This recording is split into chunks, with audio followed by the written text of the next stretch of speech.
各位观众朋友，对广告之后继续收听《起教国际》。这个礼拜新闻后，我哋关心两集到中国相关的内容。提前来看到係，对礼拜日的时间，能看到中国的新华社先发布咗人文的urgent，按照今天内容所写的，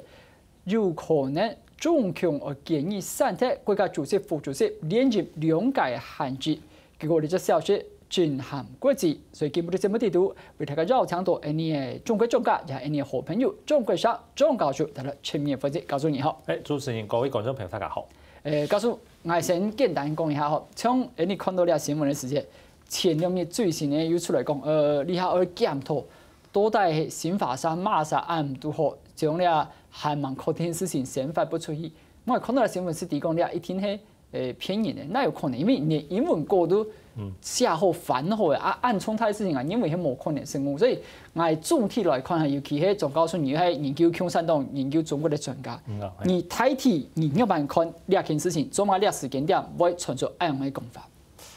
會傳出按樣嘅講法，當然係因為中國最高領導人希望不受到兩院任期嘅限制。好，因為他中國憲法喎規定，佢國家主席就係佢最高領導人吼，好任期不得超過兩年，也就係講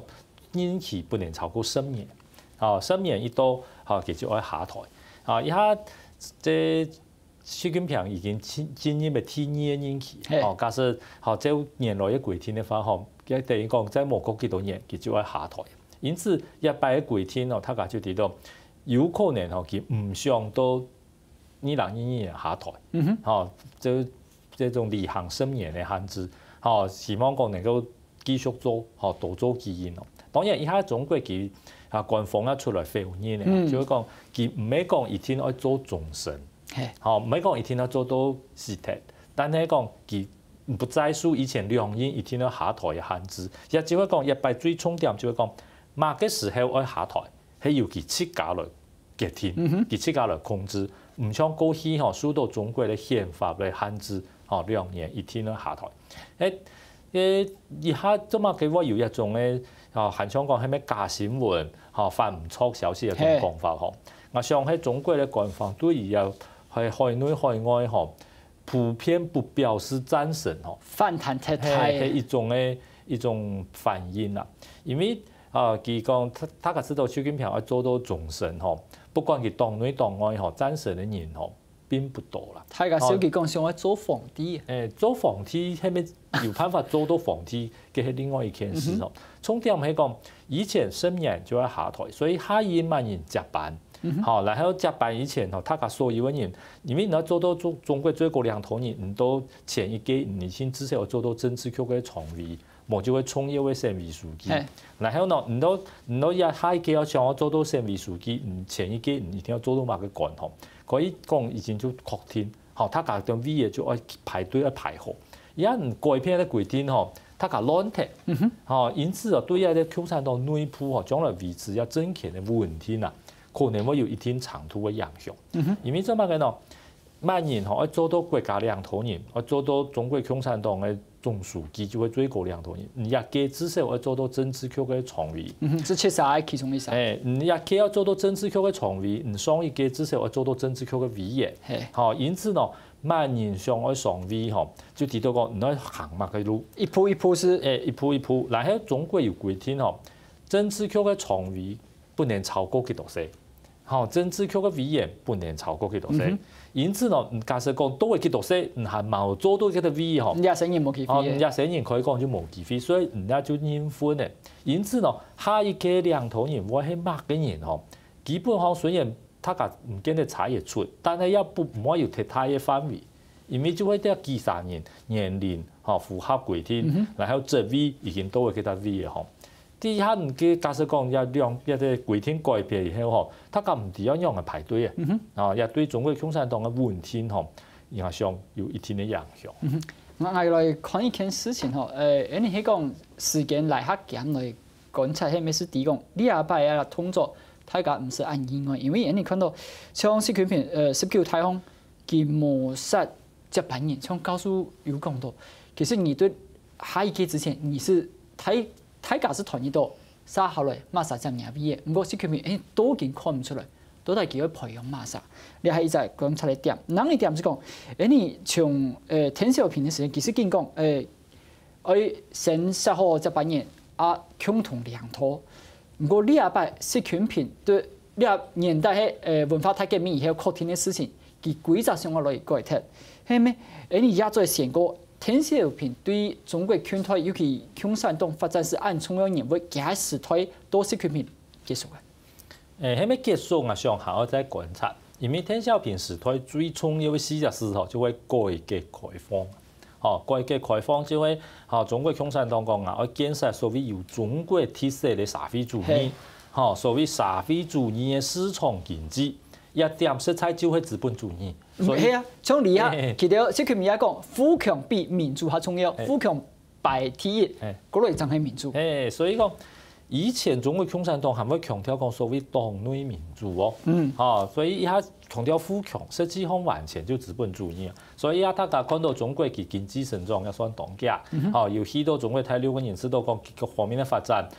太上市也算係非常嘅強。其實也90%嘅 GDP 比你還高嘅，也就等於講佢就資本主義嘛。一點係鄧小平改革開放帶來。一點看起來習近平冇講要改變一種嘅經濟發展嘅路線，因此講鄧小平時代就會按呢結束我知道也不見得按。不過佢確定嘅一個原則就會講，以後兩頭人嘅權利變態。鄧小平時代不管用嘅從佢自己鄧小平本人開始還咧強調你兩頭人嘅權利還要受到一定嘅限制。你講共同兩頭嘛？所以係咪真正有辦法共同兩頭做共產黨嘅歷史上來講，也唔係咁容易係你傾向於13年做嘢添。不過總嘅來看大家就睇到權利係要受到一定嘅一種嘅限制。而家習近平看起來一種嘅原則似乎會改變，佢想要建立一種形象，就會講只要我做到好有表現，我嘅權利就可以不斷地延伸下去。但係兩擺都做到好，做到有表現係呢佢自己來講因為中國並冇講統一嘅媒體，統一嘅反對黨冇嘛，所以政府做到好冇係政府自己決定，政府自己宣傳。因此一點我想對習近平嚟講佢可能係因為佢上台以後發現一中國共產黨內部貪污非常嘅嚴重。佢大貪大5年嚟啊！一種貪污已經嚴重到讓人民嘅反感多一個非常高嘅程度。再樣你貪污下去未來發生乜嘅事情，引發革命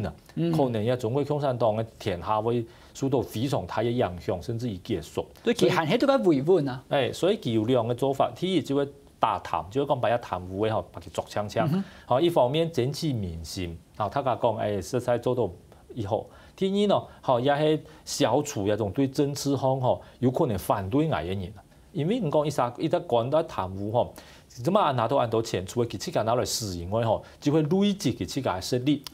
學當多年畢業嘅時候同佢出力。假設講冇辦法談，只靠一薪水，你有乜嘅實力去考這片人，去累積實力，佢冇可能。所以一方面鞏固佢自己嘅位置，一方面整治民心。但係打到太多年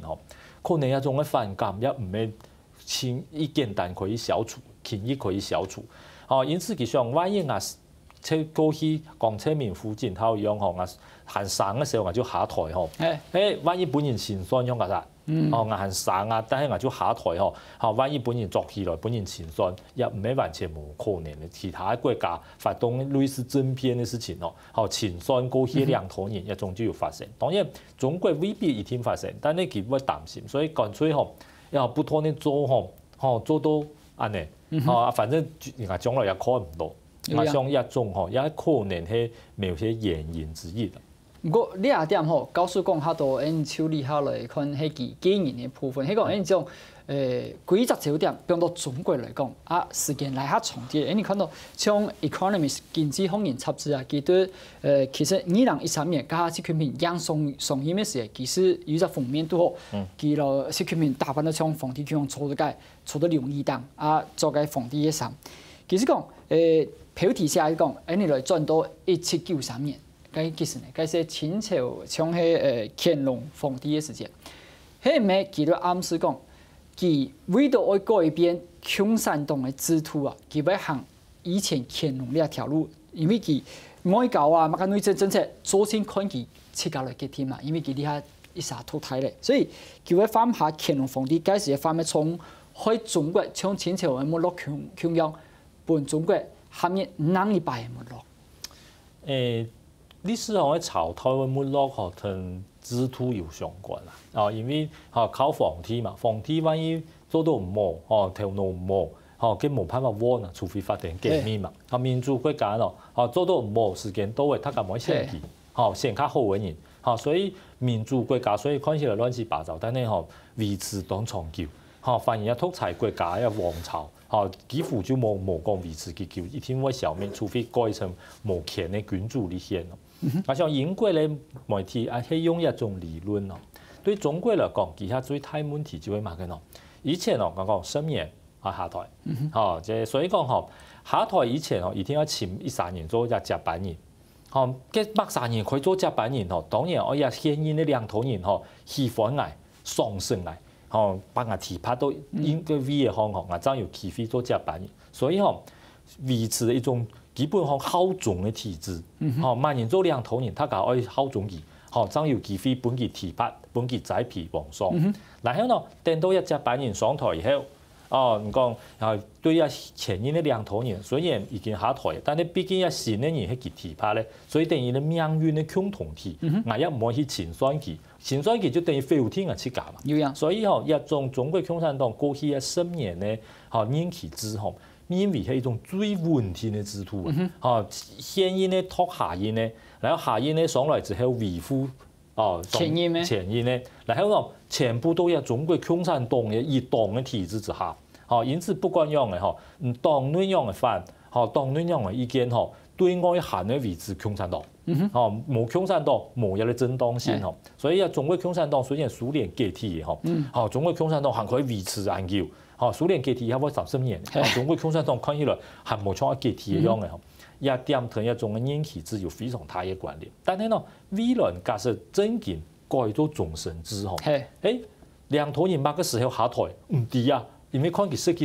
計到死啊，因此係咪要變做接班人，係咪得到佢喪失可能就唔係按創業啊，因為見到佢冇提以後他家嗰時就看慢有實力。開始來掌權，掌權唔係自己指定嘅接班人冇用啊，因為佢已經冇啊，冇辦法再來保護你啊。其實所以唔到現任領導人行錯嘅時候，各路人馬重點可能就會累積自家實力，你累積自家實力就會將來內地位嘅基礎。而且以下10年領導之後，萬人要做接班人，仲有上面嘅人認同栽培所以加減都地方方也好，中央也好，還要做一啲成績出來。按你提判真有一個理由，真有個正當性咯。所以嘅地位過去嘅領導人、過去幹部基本上不管能力還係政績加減還係有一啲。所以佢喺30年來講進步按價同一啲領導人知道講不管樣嘅，還係同社會、同國家、同人民做一啲事情，真有機會本提判注意到係呢有關聯，所以加減係呢有進步。但係以後呢，重點唔係安尼啊，重點喺累積啊，即係實力，喺做到睇好，可能就本他嘅先把佢砸落去，一陣人可能變接班人咯，所以呢，我先把佢砸落去，安尼未來有一種不可預測嘅事情咯，點都會行較多。OK， 好，以上新聞總教授到上半場針對中國係咪有可能為小型兩個字帶來相前嘅分析。那下半場講就嚟關心係對2028嘅日國台盤，比方說31項所講嘅廢台處置，另一面2028嘅同志對你就嚟到上場，先了解下認識狀態。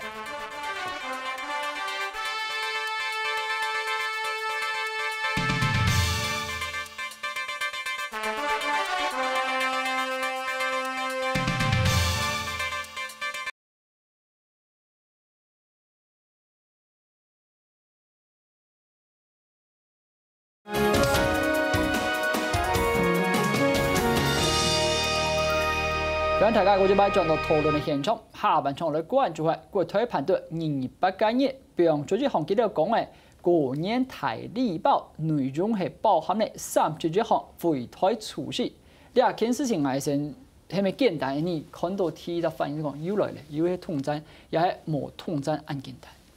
個統戰本來就係一個當複雜嘅政策吼，不只係宣傳，吼，不只係內容，其實有當多不同嘅面向。簡單講，乜嘅很多統戰，大家都經常談到有中國嘅統戰一個名詞。是要統一你啊？吼，所以睇一統戰嘅意思吼，就係講吼，到特別嘅時間吼，吼，喺現在講吼，依靠乜嘅人，內容乜嘅人，團結乜嘅人，打擊乜啥人。吼，當重要，而家看起來吼，佢愛團結的人吼，明顯就會有台灣的年輕人，吼，知識分子，還有最重要的吼，就係媒體，影視產業佢做起來，唔是攞中國合作嘅，而家做起台制度都得。而家31項項嘅觀察吼，最有影響力咧吼，最有實際效果嘅吼，就會對啊影視嘅產業，哦，而家唔到中國以後，你碰埋個戲，愛搶埋啥人？吼，可以唔自家完全隔天，那不需要講一定要同佢哋合作，吼，一定要搶佢哋嘅人，吼，因為你同佢哋合作搶佢哋嘅人，當然會受到一啲限制嘛。你是本100%嘅國民參與嘛？100%，你跑嘛嘅，你演嘛嘅就做得。因為啊，今年台灣大家提到愛攝影機啊，啲攝影機好多台灣吼媒體力量非常之大，吼，譬如講政治民生啊，大家提到要結下啥政治民生吼。吼，當然佢本身嘅因素亦重要，但係冇媒體同佢支持，吼同佢捧哦。我想哦，嗰100人，其他人萬人可能他個唔知啊。吼，因此吼一點來講吼，佢要影響台灣內部嘅政治、社會、民心吼，吼佢把個媒體吼把佢做得，我想也係最重要。吼，因此佢就算冇想去中國發展吼，但係吼唔係咩到台灣。伊啲台灣人冇去中國發展，但係唔係咪會受到去中國發展嘅媒體嘅影響咯？吼，我想一點係非常有可能。第二啊，一點一定要證明一件事情。以前人講，哎呀，民進黨上台，吼冇承認九二共識，所以中國對台嘅一種所謂非台嘅政策，吼就會慢慢地把佢疏轉去。點都唔係咧。而家吼，幾個時候我有寫過篇文章講，點都唔會。所以乜講？因為啊，越係一種嘅唔同中國嘅發言上台吼，越係要用一種嘅非台政策吼，把佢來過來，吼，把佢來過來利用，吼，所以呢，越係一種政策項吼，唔看起來冇減中國吼，佢越係要用更多嘅政策吼來內容來符合文化。唔過佢啊兩數策略暗明顯，然後佢對政府騎官呢，對老百姓都騎風吹頭。我想一點係當明顯，即政府來講吼。佢限咧，因為啊，人家台灣嘅政府吼，不管萬年執政啊，嚇，不管再硬吼，唔總係愛選舉啦，嚇，時間一到嘅吼，嚇，唔限咧愛接受台灣人民嘅考驗，而且不管做到再好半年，限咧一定要下台，最多半年。唔過，意思係因為呢一點，你係咪做得講，經過蔡英文呢年人，佢抗議呢，佢對蔡英文政府嘅硬，佢冇吹條，所以佢轉向嘛。我想硬哦。係咪我轉向？還可以看未來，不過而家看起來吼，再硬有一啲限度啦。啊，譬如講蔡英文冇承認九二共識，但係唔講係咪有3通佢就停下來？冇啊，冇啊。你而家看起來吼，一觀光客嘅數量也越來越多啊。啊，種種嘅嗰種貿易，嚇佢並唔可以點樣嘅對你乜嘅制裁。哦，我想一點其他啲都，嚇基本上嘅來往嗬，對佢也係有利嘅。嚇，赤台灣前對台灣嘅來往嗬。對佢也不利，好莫講政治上是佢對你影響嘅籌碼，而且經濟上吼，實在佢也相當程度吼，佢也唔係講完全不需要台灣，啊佢對台灣係呢一天需要貿易，且都係吼相對付費嘅啦，因此都一種情況哦，其實政策就一簡單，好讓扮讓喺台灣人吼，好知道中國當好，哦因此咯，好你從嘅發展吼離不開中國，因此咯，就算你深度唔想同意。選舉嘅時候唔會支持同意嘅候選人咯，但你嘅同意吼係自然而然嘅，嚇像一空氣一樣嗬，將水從高嘅地方往下大嘅地方流樣嗬，也就必然嘅。除了家告訴更多嘅媒體吼，去看呢3、4項地圖，有幾項大方向佢要講台灣嘅告訴，哦醫生啊，都好仲告訴自家，除了係告訴你有飛機師嘅執照，係咪？台灣呢條高端人才，超離下市場嘅狀況來看，係咪真見台灣做到啱唔好？佢哋一開放嘅呢條人是否过去有案件的嘛？也係講像當年社會講，你也真件係發生嘅，係你哪一部嘅國安問題？上一點都可以較樂觀因為呢真件當波嘅人其實也未聽去中國，佢一個去美國啦，去其他國家，也本來就開放嘅嘛，假設佢要離開台灣，佢就話離開台灣嘅，而且而家台灣人看起來年輕人高學歷啦，但係冇有適當嘅職位嘅人數量非常之多啊！你講流浪博士啊，流浪律師啊，一種過去嚟講，讀啲博士非常困難，考一個律師唔簡單嘅，你鄉下打紙炮嘅，而家看起來當到冇像以前賺咁多錢，又還好職位，所以你一定要較老嘅人離開，出去以後你嘅空間出來對啊年輕人啊，上也係一個機會啊。所以我相對一點也不必太過擔心。當然較強嘅就係乜嘅咯，你就係高天嘅技術人才扮入台灣嘅一種嘅技術啦，台灣嘅機要有啲會研究出來嘅成果係要專利把佢帶走嘅。我相一點影響係較大。那一件事情也同中國有關，不過中國係跳出來反對一些，你看到根本國台報紙也變到頭條一些。美國對之前的眾議院以後，你下參議院通過咧台灣履行法案。你下件事情，你係樣辦來看待？因為你唔記得一下特聽落去，像之前我記得奧巴馬政府嘅時期，也有一隻國防主權法案，你也係告訴佢正常。佢嗰時係講台灣同美國你嘅船監，做嚟相互去聽對方嘅講口。結果嗰時中國是講嘅係真正要船監互聽嘅時候，寫幾條愛摧毀台灣的世界，你下台灣的履行法案又出來，變咗講過程包含總統有機會都發佈去訪問，每一天全部都喺台北。咁呢件事情真件係象徵意義下太，也係講，確實像部分人士講嘅係台美對斷交以來千台嘅戰爭。我想這戰爭係必然嘅啦，不過而家全部強勢嘛，之前人哋冇6個時候蠻強勢，不過台北嘅美國第一。大家知道對中國不耐煩的啦，國際政治唔啱冇乜嘅配合，北韓問題唔啱冇解決，所以呢，我對知道已經動什麼，因此對台灣相對來台灣嘅民主社會，經濟嘅發達，所以冇乜嘅時候去嗰種排斥台灣或者係種歧視台灣嘅地方。嗱，而且有一啲法通過以後唔講台灣嘅總統可以去美國訪問了，而且係正式嘅訪問，而且可以去到佢首都華盛頓去訪問。當然唔係聽去，我想真見以下政府係你會先去試探一下，假設行政部門美國政府唔係國會真見不歡迎或者知道有麻煩誒嘅人就唔去，買一啲人情本，我可以去，但係我冇去，你買一啲人情我想要對台灣將來也係一啲累積起來，也係一啲籌碼，所以一啲法通過不管用嘅即對台灣嚟講就會好嘅啦。唔至於講樣辦某個訪問之類，某個中國就會打過來我想一種可能性非常之大啦。因為真假設真嘅按你打過來嘅話民選總統嘅時候可以打。唔講嘅即買人到武器，幾多時候對於台灣嘅實際嘅力量嘅增加係較強啊，佢其實冇大，所以唔可能因為呢啲訪問乜嘅就採取乜嘅軍事行動啊，上一種可能性並不高啊。但係不管樣嘅台灣設計內部也愛反省，也就係美國不管怎樣嘅支持你睇內部不團結，經濟冇發展。國防咯，仲係有人一下咧記咩啦？係講這位中國戲，這位中國戲，那美國知道講，我就不斷咧對中國嘅檢調行為